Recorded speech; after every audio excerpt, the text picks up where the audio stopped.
জুবিন গাৰ্গৰ অকাল মৃত্যুক লৈ ছ'চিয়েল মিডিয়াত কিছু চাঞ্চল্যকৰ স্ক্ৰীনশ্বট ভাইৰেল হৈ পৰিছে। বিশেষকৈ হোৱাটছএপৰ কথোপকথনৰ এই স্ক্ৰীনশ্বটসমূহে ইতিমধ্যে চাঞ্চল্যৰ সৃষ্টি কৰিছে। লগতে পোহৰলৈ আহিছে জুবিন গাৰ্গক লৈ হোৱা ষড়যন্ত্ৰৰ অংশবিশেষ। অকল সেয়াই নহয়, জন কালতো জুবিন গাৰ্গে নিজে অৰ্জা ধনেৰে নিজৰ হাবি আঁকি পূৰণ কৰিব পৰা নাছিল তাৰ ছবিও প্ৰকাশ পাইছে এই স্ক্ৰীনশ্বটত। সিংগাপুৰৰ ঘটনাৰ তদন্ত কৰিলে হয়তো সাপ ওলাব পাৰে। ভাইৰেল স্ক্ৰীনশ্বটত প্ৰকাশ পোৱা মতে জুবিন গাৰ্গক হাস্পাতাললৈ লৈ যোৱাৰ সময়ত ভাতৃ সন্দীপন গাৰ্গক লগত যাবলৈ নিদি সিদ্ধাৰ্থ শৰ্মাই অকলে কিয় গৈছিল সেয়াও স্বাভাৱিকতে ৰহস্যৰ বিষয়। তাতোতকৈ ৰহস্যজনক যে জুবিন গাৰ্গৰ মোবাইল ফোনটো এতিয়া ক'ত আছে। ভাইৰেল স্ক্ৰীনশ্বটত প্ৰকাশ পোৱা মতে জুবিন গাৰ্গৰ ৰহস্যময় মেনেজাৰ সিদ্ধাৰ্থ শৰ্মাই ৰাখি থৈছে মোবাইল ফোনটো। জুবিন গাৰ্গৰ সিংগাপুৰ ভ্ৰমণৰ সংগী তথা ভাতৃ সন্দীপন গাৰ্গে মোবাইল ফোনটো আনিব বিচাৰিছিল যদিও সিদ্ধাৰ্থ শৰ্মাই ফোনটো সন্দীপনৰ হাতত দি দিলে। তাৰ অৰ্থ কি হ'ব পাৰে সেয়া অৱশ্যে এতিয়াও ৰহস্যৰ আৱৰ্তত। মই আপোনালোকক এটাই অনুৰোধ কৰিম যে জুবিন আৰু জুবিনক লৈ কনস্পিৰেচি থিয়ৰী ফেচবুক লিখা এইবিলাকে আমাক কৰবাত লৈ যাব। চাওক মই ক'লো নহয় যে আপোনালোকে মই কৈ আছোঁ জুবিনক বিদায় দিয়া কথা, আপোনালোকে মোৰ মুখেদি কিবা এটা শব্দ উলিয়াই হেডলাইন কৰিব খুজি আছে। গতিকে তদন্তৰ ওপৰত CID তদন্ত হৈছে। মই ক'লো সকলোৰে ষ্টেটমেণ্ট লোৱা হৈছে, দুজন ব্যক্তিৰ নাম হৈছে, তেওঁলোকক আমি ইণ্টাৰোগেট কৰিম বুলি কৈছোঁ। তদন্তৰ বিষয়ে আমি এতিয়া সৰু সজাই জুবিনৰ মানুহখিনিক অনুৰাগীখিনিক মেনেজ কৰিম নে আমি তদন্তৰ খবৰ ল'ম নে তেওঁক মাটি ক'ত দিম, যোৰহাটৰ দাবী, সোণাপুৰৰ দাবী, সমাধি সেইবিলাকৰ আমি চিন্তা কৰিম। গতিকে চব ওৱান আফটাৰ ওৱান হ'ব। আৰু আপোনালোকে আৰু এটা কথা বুজিব যে ছিংগাপুৰত ঘটনাৰ অকাৰেঞ্চি ইন ছিংগাপুৰ। গতিকে ছিংগাপুৰ পুলিচে তাক তদন্ত কৰি আছে। ঘটনাটো অসমত হোৱা নাই। অসমত আমি কনস্পিৰেচিখিনিহে চাব পাৰিম যে কিবা ষড়যন্ত্ৰ আছিল নেকি তেওঁক ছিংগাপুৰত লৈ যোৱা। কিন্তু ছিংগাপুৰত কি হৈছে, তাৰ ছিংগাপুৰত হোৱা ঘটনা এটা অসম বা ভাৰতত তাৰ বিচাৰ নহ'ব, তাতে হ'ব। আমি খালি এটা পাৰ্টে চাব পাৰিম যে তেওঁক ষড়যন্ত্ৰ কৰি অসমৰ পৰা লৈ যোৱা হৈছিল নেকি।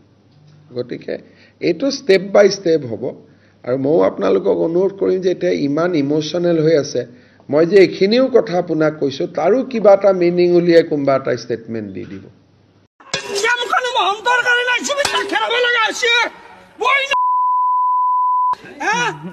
তোৰ কাৰণে আজি এই জুবিন দাক হেৰাব লগা আছে। কিমান কষ্ট পাইছো মই সি জানো। ৰাতি টোপনি যোৱা নাই, ৰাতি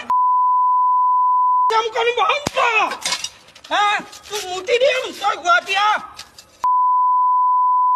দেখাও। ইয়াৰ কাৰণে ৰাতি টোপনি যোৱা নাই, মৰমৰ জুবিন দাক হেৰাইছো। তোক মুটি দিম মই গুৱাহাটী। তই তই কিহৰ ফেষ্টিভেল আসছিবি? ছিংগাপুৰত নিবলৈ মাল নাই।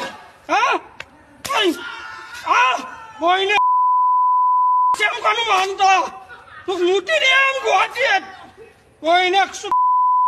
ইমান শ্বেয়াৰ ঘৰ এক মই যদি গুৱাহাটীত আহাতে দেখা পাওঁ এক মই নবছো মাৰি পেলাম। পুৰা ৰাতি টোপনি মাৰিব পৰা নাই, পুৰা ৰাতি টোপনি মাৰিব পৰা নাই। ইয়াৰ কাৰণে টোপনি মাৰিব পৰা নাই, নাই। স্ক্ৰীনশ্বট কিছুমান দিছে আৰু স্ক্ৰীনশ্বটখিনি আমি বহুতো বস্তু দেখিবলৈ পাইছোঁ। অনুপম দাৰ যিটো পোষ্ট আমি সকলোৱে দেখিছোঁ, দেখা পাইছে চাগে। মোৰ পোষ্টত মোৰ হেৰিটো দেখা পাব আপোনালোক সকলোৱে, যিমানখিনি মানুহ আছে মোৰ ফেচবুক পোষ্টতো আপোনালোকে দেখা পাব। অনুপম দাই যিটো শ্বেয়াৰ কৰিছে, মই অনুপম দাৰ বস্তুটোৱে তেওঁৰ বস্তুটোৱে শ্বেয়াৰ কৰিছোঁ নিজা বুলি। সিদ্ধাৰ্থ শৰ্মা নামৰ কুকুৰটোক চাব দি গৈছে যে তই চাই থাক, এতিয়া মইতো মালটো কামালোৱে, মই এতিয়া বম্বে যাম, মই এতিয়া সেইফালে লুটিম, এতিয়া তই লুটি থাক।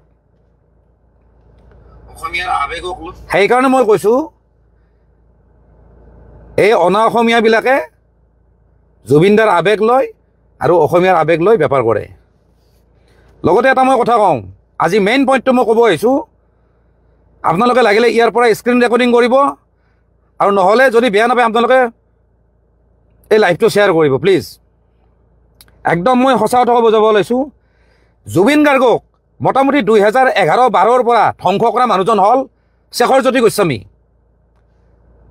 সেই কুকুৰটোৰ নাম কিন্তু ছ'চিয়েল মিডিয়াত অহা নাই, কোনো নিউজ চেনেলতো অহা নাই, এনেই জাষ্ট আহিছে। কিন্তু তেওঁৰ এগেইনষ্টত কিন্তু কোনো কেছ নাই, কোনো এফআইআৰ নাই কোনো থানাত। মেইন কালপ্ৰিট সেইজন মই কৈছোঁ। আৰু আপোনালোকে যদি জানে যে মই মিছা কথা নকওঁ, মই কৈছোঁ জুবিন গাৰ্গক ধ্বংস কৰা, জুবিন গাৰ্গৰ গোটেই লাইফ জাৰ্ণিটো ধ্বংস কৰা মানুহজন হ'ল শেখৰজ্যোতি গোস্বামী। মই য'তে ক'ব লাগে তাতে ক'ম। এই শেখৰজ্যোতি গোস্বামীয়ে জুবিনক লাহে লাহে ধ্বংস কৰি দিছে। জুবিনৰ গোটেই কেৰিয়াৰ, সেই কেৰিয়াৰৰ পৰা এই কেৰিয়াৰ আনিছে। আপোনালোকক মই কৈ আছোঁ, আপোনালোকে জানে যে জুবিন দা, চৰি দে মই মাজে মাজে জুবিন গাৰ্গ কৈ আছোঁ, মাজে মাজে জুবিন দা কৈ আছোঁ। মই কথা ক'ব নাজানো, কিন্তু তেওঁৰ প্ৰতি ৰেচপেক্ট মোৰ সদায় আছে। মই কথাটো ক'ব লাগিছোঁ, জুবিন দা মানে এন কে প্ৰডাকশ্যন আছিল দেৱ বৰকটকীৰ, আৰু এন কে প্ৰডাকশ্যন মানে হ'ল জুবিন দা। কিন্তু আপোনালোকে জানে যে এন কে প্ৰডাকশ্যনৰ লগত জুবিন দাৰ সম্পৰ্ক নাই। সম্পৰ্ক কোনে বেয়া কৰিলে আপোনালোকে জানেনে? যদি নাজানে মই কৈ আছোঁ, সেইজন হ'ল শেখৰজ্যোতি গোস্বামী। যিদিনাৰ পৰা এন কে প্ৰডাকশ্যনৰ লগত ৰিলেশ্যন বেয়া হৈছে, সেইদিনাৰ পৰা কিন্তু জুবিন দাৰ বেয়া দিন ষ্টাৰ্ট হৈ গৈছে। এন কে প্ৰডাকশ্যনৰ ষ্টুডিঅ'ত এখন ৱালত জুবিন দাই কিবা এটা ছবি আঁকিছিলে, সেই ছবি আঁকাক লৈ এই শেখৰজ্যোতি গোস্বামীয়ে লগাই দিছে দেৱ বৰকটকীক।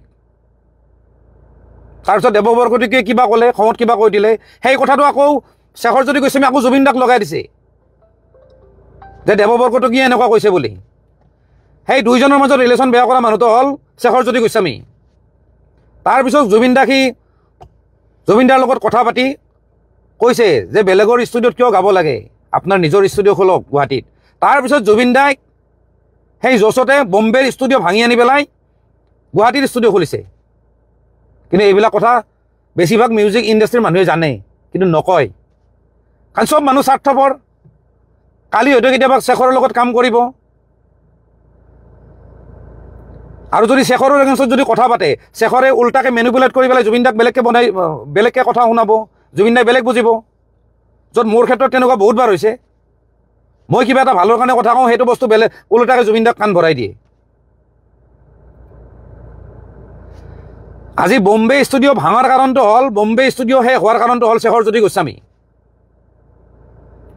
সি কিন্তু চোৱাৰৰ বাচ্চাটো এতিয়াও কিন্তু ঘূৰি আছে, এতিয়াও জুবিন দাৰ ডেড বডিৰ লগত ঘূৰি আছে। আৰু সেইটো কথা বিৰাট দুখৰ কথা। সেই কথাটো কিন্তু জুবিন দাৰ পত্নী গৰিমা বৌয়ে কিন্তু সেইখিনি কথা ৰিয়েলাইজ নকৰিলে। আমি কিন্তু বহুবাৰ চেষ্টা কৰিছিলোঁ যে এইবিলাক মানুহ বেয়া, কিন্তু এইবিলাক মানুহে জুবিন দাক এদিন ধ্বংস কৰি দিব। তাৰপিছত আহোঁ, সেই শেখৰজ্যোতি গোস্বামীয়ে জুবিন দাৰ প্ৰথম গাড়ীখন ভাঙিছে। সেইখন আছিলে টয়টা হিয়েছ, প্ৰথম গাড়ী নহয় মানে এখন গাড়ী আৰু ভাঙিছে। খুব ভাল গাড়ী আছিলে, এখন ফৰেন কাৰ এখন আছিলে টয়টা কোম্পানীৰ। সেইখন ইণ্ডিয়াত নাছিল, ইণ্ডিয়াত খুব কমেই আছিলে, এখন মিনি বাছৰ নিচিনা। সেই গাড়ীখন ভাঙিছে শেখৰজ্যোতি গোস্বামীয়ে। তাৰমানে চেৰা পাগল, মানে চাপৰি টাইপ। কিন্তু আকৌ পিছ মুহূৰ্ততে জুবিন দাক তেল মাৰি মাৰি আকৌ জুবিন দাৰে মৰমৰ হৈ যায়। সেই গাড়ীখন ভাঙিছে শেখৰজ্যোতি গোস্বামীয়ে। সেই গাড়ীখন বনাই আনিছিলোঁ, মই নিজে আছিলোঁ, নগাঁৱত বনাই আনিছিলোঁ PVCৰ পৰা। সেইখনো সিয়ে ভাঙিছে। এনেকুৱা কোফা, এনেকুৱা জানুৱাৰৰ বাচ্চা হয় সি। তাৰপিছত জুবিন দাই গাড়ী এখন কিনিছিলে, চবে জানে, পাজেৰ' গাড়ীখন। মই নিজে চলাই লৈ আহিছিলোঁ।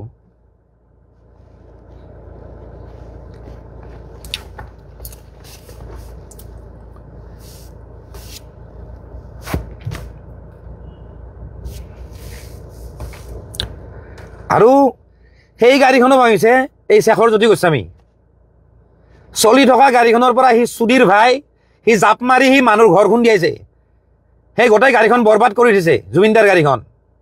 তাৰপিছত মই গাড়ীখন ভাল কৰিব নিছিলোঁ, তাৰপিছত কিন্তু মোকেই বদনাম দিছে, মই বোলে পইচা খাইছোঁ বোলে। সেই চোৱাৰৰ বাচ্চা সেই শেখৰে কয়। কিন্তু মই আপোনালোকক ক'লোঁ, জুবিন গাৰ্গক তিল তিলকৈ মাৰা মানুহটো হ'ল শেখৰজ্যোতি গোস্বামী। মই যেতিয়া লগত যেতিয়া আছিলোঁ মই নিশ্চিতভাৱে আছিলোঁ না মই কিবা মেনেজাৰ আছিলোঁ না মই কিবা আছিলোঁ মোৰ ওচৰত দোকান জুবিনদাৰ ওচৰত ঘৰ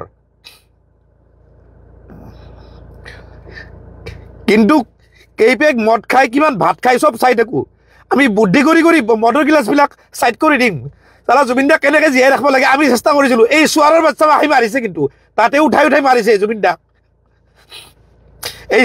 এই শেখৰ জ্যোতি গোস্বামী আপোনালোকক কওঁ জুবিনদাৰ বেণ্ডটো কিমান ডাঙৰ বেণ্ড আছিলে জুবিনদাৰ মিউজিচিয়ানখিনি কিমান ভাল মিউজিচিয়ান আছিলে চব সেই বেণ্ডক ঠান বান কৰি ভাঙি পেলাইছে এই শেখৰ জ্যোতি গোস্বামী আপোনালোকে যদি কাৰোবাক যদি চিনি পাই নহয় আপোনালোকে সুধি ল'ব যিমানবিলাক মিউজিচিয়ান আছে তাতো সুধি ল'ব জুবিনদাৰ বেণ্ডটো গোটাই ভাঙি পেলাই চেছ কৰি দিছে সেই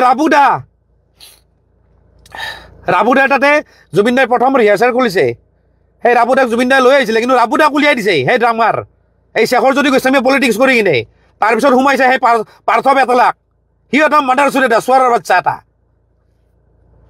এই শেখৰে চব বেণ্ড ভাঙি দিছে আজি শান্তনু বৰুৱা গীটাৰিষ্ট কোনে উলিয়াই দিছে এই শেখৰ জ্যোতি গোস্বামীয়ে উলিয়াই দিছে ভাল ভাল মানুহখিনিক চব আউট কৰি দিছে বাকী গোটাই হাৰামৰ বাচ্চাগিলাকে আছে তাতে অকল স্বাৰ্থপৰ তাতে খালি জুবিনৰ পৰা লুটিব লাগে জুবিন গাৰ্গৰ ফাংচন আমি পইচা পাব লাগে আমাক ইমান পে'মেণ্ট কৰিব ভাল মানুহবিলাকক চব চাইড কৰি দিছে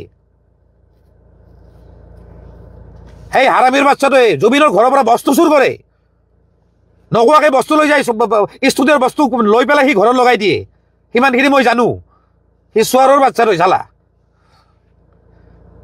আজিৰ ডেটত তাতে মই সকলোৱে কৈ আছে যে শ্যামকানু মহন্ত দায়ী মোৰ মতে শ্যামকানু মহন্তৰ ইমান দোষ নাই সি এটা বেপাৰী মানুহ সি এগ্ৰিমেণ্ট কৰিছে যে মই অৰ্গেনাইজ কৰিছোঁ মই এখন ফেষ্টিভেল পাতিছোঁ তোমালোকে আহা দায়িত্ব কাৰ হ'ব লাগে লগত থকা মানুহকেইটাৰ ক'ৰবাত যদি শ্ব' কৰিব গৈছে যিজন মেনেজাৰ আছে তেওঁৰ দায়িত্ব কিন্তু জুবিনদাৰ যিটো সেইটো পাগলামী যিটো বাচ্চাৰ নিচিনা যিখিনি সি কাম কৰে কৰিব নলগা যিখিনি কাম কৰে ধৰক সাঁতুৰিব গৈছে কিবা গৈছে সেইখিনি সময়ত ঠিক আছে মেনেজাৰৰ দায়িত্ব কিন্তু গুৱাহাটীত কি কৰি ফুৰে জুবিনদাক কেনেকৈ উচতাই থাকে জুবিনদাক যে শ্ল'লি যে ধ্বংস কৰিছে সেইবিলাক হ'ল এই শেখৰহঁতৰ নিচিনা মানুহে